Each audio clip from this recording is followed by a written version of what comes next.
All right, I got 10 o'clock Central Time, which is our starting time for day two of the 2026 SLF Summit. So if that's not what you're tuning in for, check your calendar invites and make sure you click the right box. Um, Couple of quick things. I know Jacob put some information in the chat already. Please make sure if you have questions for the presenters, use the Q&A option. We'll try and answer those as we go through the presentations, and we'll have the presenters stay on to answer those afterwards as well. Um, Please remember to use the chat just for conversations and things among attendees and friends and things like that. So. Um, I would be remiss to not make mention that we want to thank Jacob and the team at Cornell for doing this, all the behind the scenes work and organization work. So big kudos to you guys. And then additionally the agenda team, the agenda committee. Oh, lots of echoes. I'm sorry.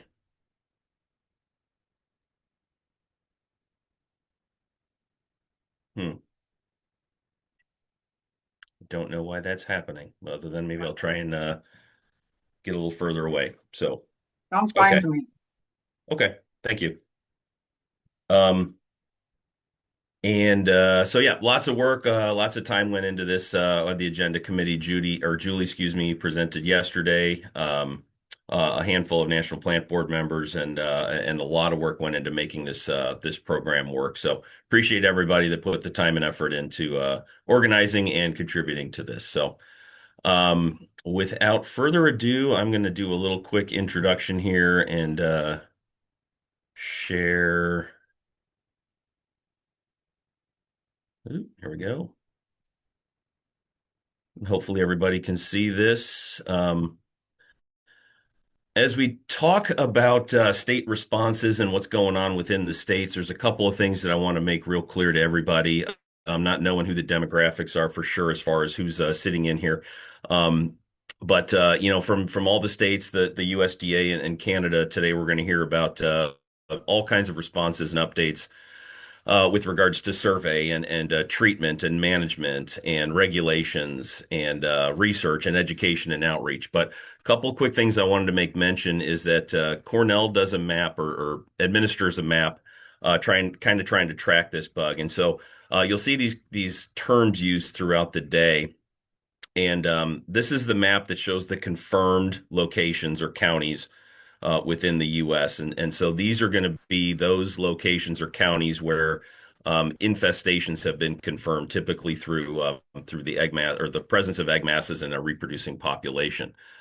There's also going to be things that we talk about as far as being reported and maybe not confirmed, or regulatory incidents where maybe a single adult, a dead adult was found that really wasn't tied to anything. So there's an indication that the bug somehow made its way there, but we don't really know how that actually happened. And there are two of these in Illinois as I look at this map and notice that right now, and I'll kind of touch on those in my specific presentation. And then finally, we can talk about quarantine status. A couple of changes here is most recently Ohio changed to the full quarantine. So these are county level quarantines where there's regulations in place for regulated material to leave. So it has to be certified, inspected, under compliance to leave those quarantined counties. Um, so Ohio back on the 17th, and I'm not speaking on their behalf, but it is public information at this point that they did quarantine the entire state. Interestingly enough, California, I believe, remains the only state in the country with an external quarantine. So they have layers of regulations that have to be met for plant material to come in, or regulated material, excuse me, to come into the state. And I imagine we'll probably hear from Joanna on some of those specifics later on this afternoon. And then, interestingly enough, on this map as well, Virginia had a quarantine in place and has since rescinded it. So we have a variable spectrum of regulations in play when it comes to this pest. So I will stop sharing. That was all I really wanted to cover in preparation for this, and we can kick it over to our partners at USDA if you guys, gals, excuse me, are ready to jump on. We have Melinda Sullivan and Brianna Flonc with USDA APHIS PPQ. the Spotted Lanternfly cross-functional working team. So, Melinda, I see you on. You ready to go? We're ready. Brianna, you're gonna share she's gonna share the slides. Yes, thank you. Perfect. Take it away. Well, good morning, everyone. Brianna and I are happy to be here to present on the PPQ National SLF program. Next slide, Brianna. The first thing we want to provide is an update on our SLF cross-functional working group. The only real change this year is me. I am the new National Policy Manager from Emergency and Domestic Programs, or EDP, and I started in July of 2025. Even though I'm new to the program, I've been with PPQ for about 21 years, and I've worked on a total of about 12 different domestic programs during my time there. Um, just for clarity, I am replacing Matt Travis, who you guys knew previously. Matt Travis is actually my supervisor, so he's still involved in the program, but just in a different capacity. Brianna Flonc is still our National Operations Manager from Field Operations. You'll hear from her in a bit. She's been with the program for about 2 years. And then, of course, all of you know Greg Parr, our staff scientist from Science and Technology, who's been with the program pretty much the entire time and helps Brianna and I to kind of keep us grounded and understand all the history of the program. So next slide, Brianna. This slide is an overview of the topics that we're going to cover today. We won't spend a lot of time on it, but just want you guys to have an overview of the topics. Next slide, Brianna. So we're going to start with SLF distribution, and I know Scott kind of just touched on this, but SLF has been confirmed in 19 states and Washington, D.C. since it was first discovered in Pennsylvania in 2014. So it has spread. The two most recent detections were in Georgia in October of 2024 in the Atlanta area in Fulton County, and then most recently in South Carolina in July of 2025. Brianna touched on the Georgia detection at the last summit, so we're going to briefly talk about South Carolina, but I know they are on the agenda later on to talk about what's going on in that state. But in July of 2025, a pest control operator reported SLF nymphs in Greenville to the Department of Plant Industry, or DPI, at Clemson. They turned around then and notified PPQ, Field Operations, and we did officially confirm those. After the initial report, DPI conducted surveys and discovered multiple adults and fourth instar nymphs on Tree of Heaven near railroad tracks, businesses, and local residences in Greenville and near Seneca. With PPQ funding, DPI has been completing delimitation surveys, providing outreach, and they are planning treatments in response to the finds. Next slide, Brianna. So the program's guidance, strategy, and policy for SLF management is still the same. In 2023, PPQ collaborated with the National Association for State Departments of Agriculture, or NASDA, and the National Plant Board to develop a 5-year strategic plan that started in 2024 and goes through 2028. This plan is used to allocate resources more efficiently and place them where they would be or have the biggest overarching impacts. The approach focuses on managing efforts near high-risk pathways, within satellites, and near agricultural areas of concerns in states where SLF is found. The guidance is scalable and is for states with and without SLF. The document is available on our APHIS SLF website if you are interested. Next slide, Brianna. The plan has 3 overarching goals. Goal 1 is operations and implementation to enable us to effectively limit the advancement of SLF and efficiently respond to its introduction within federal and state authority and resource availability. Goal 2 is research support to enable support for continued scientific research towards practical management and risk mitigation. And goal 3 is outreach and communication, which enable a consistent national and state level outreach message and educational campaign aimed at the public and industries at risk for SLF dispersal. So to kind of summarize the plan focuses on treatment and control measures on high-risk transportation and commodity pathways to minimize the risk of long-distance dispersal, rapidly respond to SLF satellite populations, promote the implementation of best management practices for industries, businesses, and growers, encourage harmonization of SLF regulatory and data collection activities across the program, and to promote SLF outreach.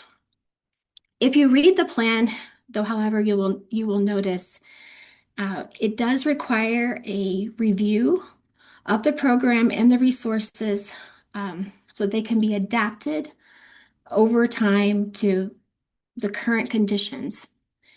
And so just so you guys have awareness, the plan also has specific performance indicators for each of the goals. So because this is really not intended to be a static document, it is intended to be a living document. And we're about halfway through the plan currently. The cross-functional working group is currently reviewing those performance indicators, gathering metrics on where we are with each of them.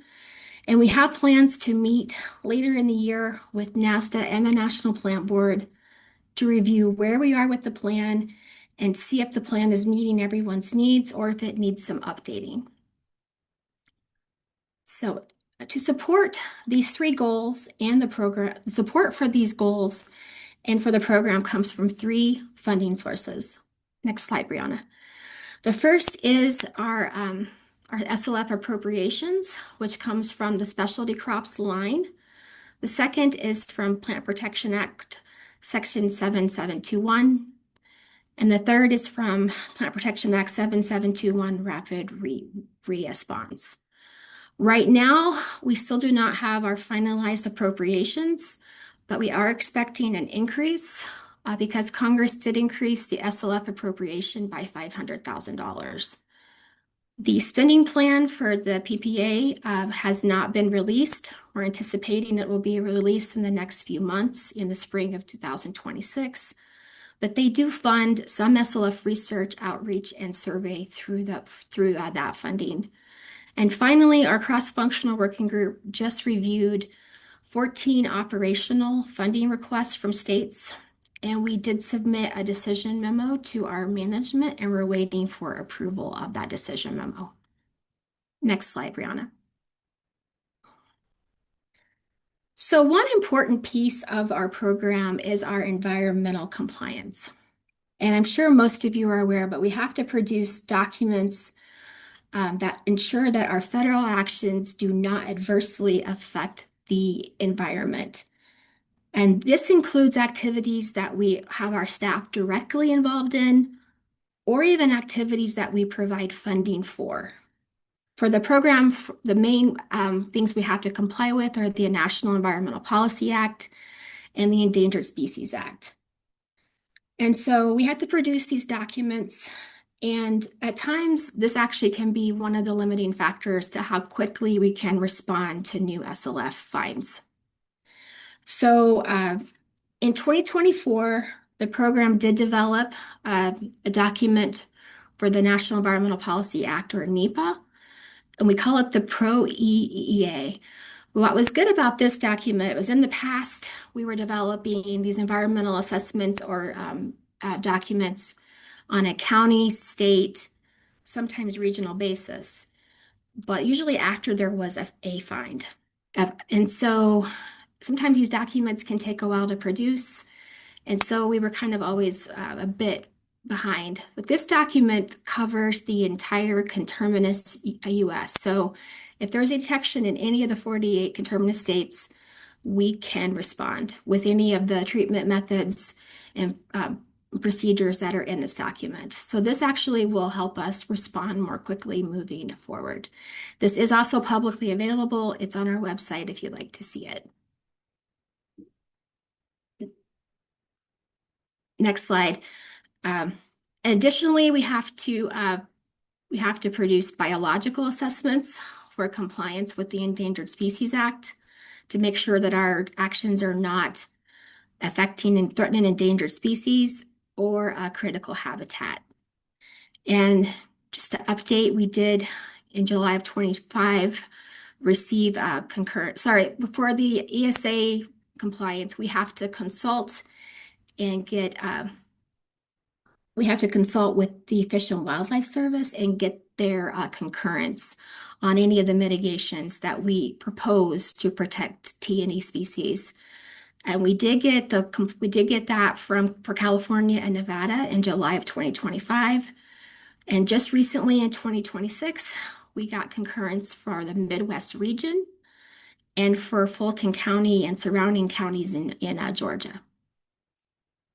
And that's all I have. I will turn it over to Brianna. Thank you. Thanks, Melinda. Yeah, we're really happy to have you on the team. I'm Brianna Flonc, the National Operations Manager for the Spotted Lanternfly Program with PPQ, and I'm going to be reviewing some updates on the three goals of the strategic plan with a focus on the program's field activities. As Melinda said, this work is a reflection of the really strong collaboration that we have between PPQ, state partners, cooperators, and others. So all of the results that I share are going to be a result of this joint effort. As Julie Irvin said yesterday, there's no silver bullet for spotted lanternfly, so effective management relies on combining multiple treatments and control tools to suppress populations. So in winter and fall, the program targets SLF egg masses using 50% golden pest spray oil or gypso, and this oil acts to suffocate the egg masses and prevent most of the eggs from hatching. Because it's oil-based, we are limited to using this when the temperatures are above 40 degrees Fahrenheit. Below that, the oil begins to kind of congeal and make it difficult to apply. Once nymphs emerge, we shift to contact insecticides such as bifenthrin, beta-cyclothrin, and 3% gypso to knock down active nymphs and adults. As SLF have spread further south, we've needed to adjust the timeline for treatment. For instance, hatch usually occurs around 200-degree days, which in the Northeast happens around late April or May. But in parts of Georgia and South Carolina, that time is right now, so hatch could occur any day. And we use the publicly available pestcast map to project these. Later in the season, we use systemic insecticides, primarily with denateprin on Tree of Heaven, which causes spotted lanternfly that feed on the trees to die and create the trap trees. Unlike contact insecticide, which operates on a shorter window of time, systemic treatments will persist in the trees for months. To protect pollinators, though, we do wait until the Tree of Heaven has completed flowering to apply them. Tree of Heaven is also treated with herbicides such as triclopyr. A Tree of Heaven is highly invasive and resprouts when it's cut, so mechanical removal alone is not usually effective enough, so that's why we rely on the herbicide treatments as well. With late spring applications, they're the most common, but research and fieldwork has shown that certain winter treatments can also be effective. We also use mechanical methods. They're really important to the program as well, including egg mass destruction. Ideally crushing rather than just scraping. This is pretty critical since we did find that scraping alone can allow egg masses to still hatch. So some states do use like paint rollers and other methods to crush the egg masses, but we recommend if you do scrape them, just scrape them into a container with alcohol to ensure they're no longer viable.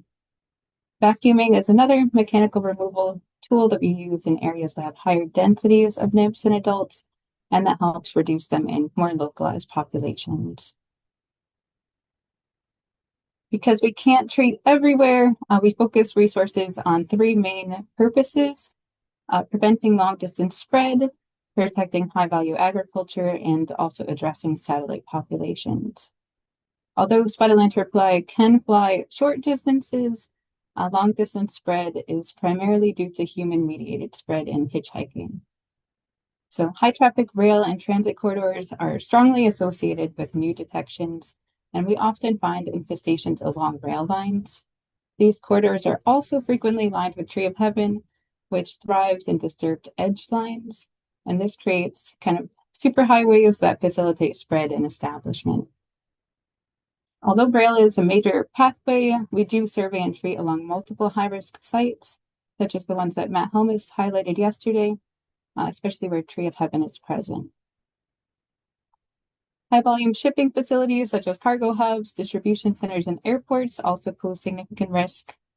While nymphs and adults are less likely to survive shipment, egg masses are more resilient. So the program does try to create knockdown treatments around major airports and shipping facilities to reduce this risk of spread. We also work with industries that move plants and other materials, including nurseries, green industries, and companies that transport building materials, such as stone or steel.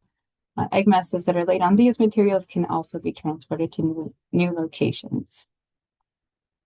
Our top priority is also protecting high value agriculture, including crops such as grapevines, hops, hardwoods, and fruit trees, which are vulnerable to spotted blight damage, with vineyards remaining the most heavily impacted, which I know we heard yesterday too. SLF feeding and the buildup of honeydew and sooty mold can reduce overall plant health, marketability, and also potential yield. So our work focuses on protecting vineyards both within infested areas and also in regions on the outskirts, such as Erie County, Pennsylvania, which contains the largest Welch's grape production facility, to California's huge wine and table grape industry, protecting it from spreading there. So shipments of these products can also pose a risk, though, because egg masses can be laid on pallets and also crates.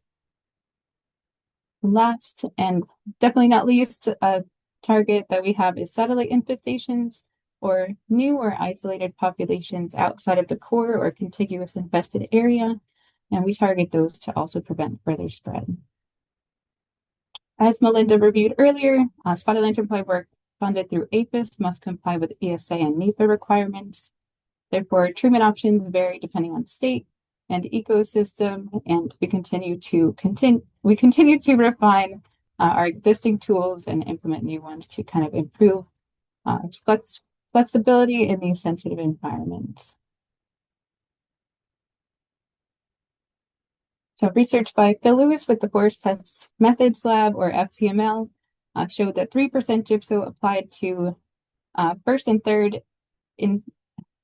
through third instar nymphs can cause significant mortality within 24 hours. So this actually expands our treatment options especially in these highly regulated or environmentally sensitive areas where other chemicals cannot be used. Mortality, unlike other contact insecticides, it's not immediate, but it does allow applicators to use the same material that's used for the egg mass treatments and reduce the need to switch equipment and chemicals. This year, the program also updated recommendations for dinotefuran treatments based on FPML research and also just changes to the treatment timeframe. We're now recommending switching to low-rate applications after the 3rd week of July. And at that timing, dinotefuran was found to persist in tree of heaven through the remainder of the adult life cycle. And this is a really great change since dinotefuran is the program's most expensive chemical. So reducing the rate by half effectively allows us to treat twice as much trees with the same amount of product. It also reduces the overall application of chemicals to the environment. Field staff are also conducting treatment efficacy assessments to evaluate how well the individual treatments and different treatment combinations reduce spotted lanternfly populations.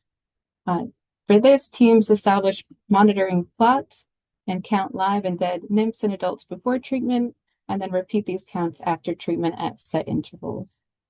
Initial results from 2024 showed that 2 treatments with contact insecticide at a site resulted in excellent knockdown and reduction of live SLF, similar to the knockdown of systemic insecticides on tree of heaven. The data also showed that vacuum treatments were effective in reducing populations in low population plots or satellite sites. So the program will continue to use this information to continue optimizing strategies going forward. So visual surveys are done to detect presence of spotted lanternfly in new areas and also monitor populations in existing areas for treatment timing throughout the season.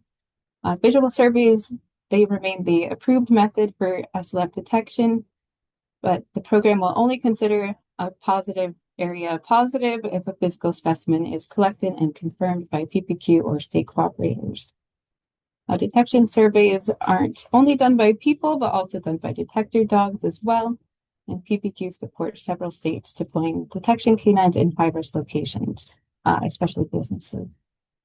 To strengthen visual surveys, we use passive traps to extend this detection window. These traps, they don't rely on lures. Instead, they're placed on Tree of Heaven, which acts as the attractant. Surveyors also inspect plants and objects around the trap throughout the active season. Research is still ongoing on lure development and understanding why there's some trees that are considered hot trees that attract a high number of spotted lanternfly, while others do not. This work may eventually help us improve the trap trees and trapping effectiveness. So one example of a passive trap is the lampshade trap that was developed by Bill Lewis's lab at FPML. Roofing material is wrapped around the Tree of Heaven to create a protected space that adults climb into and lay egg masses, as shown in figures A and B. When the top layer is removed, you can see in figure B the egg masses that are laid underneath. After the egg laying season, the materials can be removed and egg masses destroyed or collected for research, such as parasitoid breeding. We also use circle traps for nymphs and adults, which is shown in figures D and E. This design was also developed by the FPML researcher Miriam Cooper-Ban, and this uses a mesh that wraps around the tree and funnels spotted lanternfly up into the collection bag. And if the tree is large, multiple traps can be placed to avoid gaps in coverage.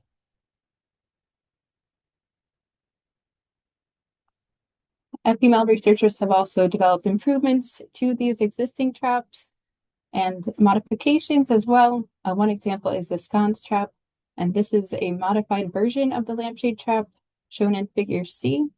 It's smaller and designed for only certain situations where the standard lampshade trap cannot be used, such as when Tree of Heaven contains vines or is against a building or fence line that prevents the full surrounding with the trap.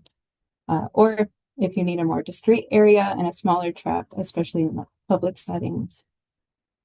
And the lampshade trap was also found to collect more egg masses overall and be better for detection. Research also showed that switching the circle trap collection bag from plastic to mesh when fourth instar nymphs emerge improved capture rates, and this is shown in figure F. With the mesh bag secured to the tree, the spotted lanternfly can continue feeding and produce honeydew that attracts additional spotted lanternfly. So a lot of work being done. We also are doing egg mass plot counts. These counts are done annually during the winter in the same plot from year to year, and surveyors will count how many egg masses are present, and then we're trying to look at the overall population movement and dispersal over time. So this was only the second year of the study, so we're excited to do data analysis and see how the numbers have changed, but we haven't finished that yet. This slide provides a snapshot of spotted lanternfly program field activities for fiscal year 2025. We're still working with the PBQ GIS team to finalize the data set, so some of the data is still missing at this time. Even so, the work that was accomplished so far is really impressive. Spotted lanternfly teams treated about 1,000 acres with contact insecticide, over 1,000 acres with systemic insecticide, creating more than 17,000 trap trees, and 1,500 acres with herbicide to remove about 25,000 Tree of Heaven, and also mechanical removal occurred on 1,200 acres. Also super impressive is that field crews scraped nearly 400,000 egg masses this past year and treated about 50,000 with gypso. But more than 600 circle traps were deployed, capturing nearly 180,000 nymphs and 136,000 adults, while nearly 200 lampshade traps captured almost 2,000 egg moths. So overall, this represents a really tremendous amount of work done by the spotted lanternfly team. As outlined in the SLF strategic plan, our mission is to slow the spread of spotted lanternfly while allowing time for improved technologies and understanding. So I've already highlighted several ways that research supported the program this past season, but I know that only scratches the surface. We've heard a lot of different methods and research that's being done ongoing, so I just wanted to cover and highlight a few examples. So we have several biocontrol and treatment efforts that are underway. Yesterday, Hannah Broadley from FPML announced plans to apply for a permit for release that we're really excited about for the SLF nymphal parasitoid Brianna sinicus. And this parasitoid has strong potential to be used as a host-specific biological control agent to help mitigate spotted lanternfly. Research is also continuing to evaluate formulations of Bavaria bassiana, a native entomopathogenic fungus, across SLF life stages and environmental conditions to help develop field recommendations.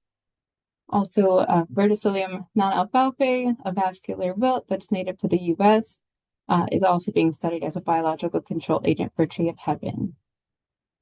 So these biological tools could eventually help us reduce our reliance on chemical suppression and provide us with additional control options. Researchers are also testing receptor-based insecticides, which involve identifying bioactive peptides that interfere with SLF receptor systems. Work is underway to validate fumigation treatments, including commercial-scale methyl bromide and sulfuryl fluoride on egg masses on conveyances. Mary Cooper Band is also working on preliminary testing with acoustic traps. Also, ARS researchers are working with the Connecticut Agricultural Experiment Station on phenology and climate models to better understand environmental effects on egg mass survival and predict where SLF may establish. So there's a lot of really cool research being done and a lot of potential tools that we might be able to incorporate that are on the horizon. In 2025, the Spotted Lanternfly Cross-Functional Working Group collaborated with the Research Facilities Process, a needs identification group, to produce a ranked Spotted Lanternfly research priorities list. And the list was developed with input from National Plant Board members, researchers, state cooperators, and PPQ staff. It informed the PBA 7721 process, and it's contributed to the PBA 7721 implementation plan. This list is publicly available on the APHIS SLF website under the response tab. And I included a small picture of it, but I don't expect anyone to be able to read it. The last and definitely not least goal of the strategic plan is outreach. The outreach goal focuses on creating that streamlined, consistent messaging across the federal and state levels. And many detections that have been known have been made by the public and businesses that have seen a lot of outreach and seen this messaging pass through. So outreach is very important. I think Tricia also mentioned that yesterday as well. Throughout the year, the SLF program has participated in many outreach activities aimed at a wide variety of audiences. Fortunately, spotted lanternfly is a visually distinct insect, which makes it a lot easier to talk to people about and show them and recognize and report. So it's led to a lot of different creative outreach resources as well, like the headbands that Tricia Beth Key mentioned yesterday, tattoos, and others. So it's been pretty, it lends itself really well to outreach. So resources are available through the Hungry Pest website, APHIS publications, and the outreach catalog. Many states have also developed materials through universities, such as Penn State University and Ohio State. We also did work with our publications branch to update the APHIS SLF website to include state websites to route people to the correct path for information. As Melinda mentioned earlier, because we're halfway through the strategic plan, we are working to better capture a lot of metrics, and one of those metrics is outreach metrics to gauge the overall impact of the program. So although SLF is just one invasive pest of many, it remains a major priority for the USDA, and this priority is reflected in multiple national planning documents from the Secretary of Agriculture, including the National Farm Security Action Plan and the 2026 New Priorities for Research and Development. Both documents highlight spotted lanternfly alongside other significant threats such as New World screw. And with that, I want to thank you for inviting us to present this overview of the program, and we want to thank the incredible PPQ employees, state partners, and cooperators who are the boots on the ground and developing these tools. But thanks, I ran out of time, but Melinda and I are going to stay on to address questions and kind of tag team the Q&A section. Thank you, Brianna. Thank you, Melinda. And Greg, wherever you may be as well. I know I mentioned, I think I erroneously called you guys the cross-functional working team, and Melinda corrected it as group. But I mean, you guys are more of a team, in my opinion. So I mean, I'll use that as my excuse.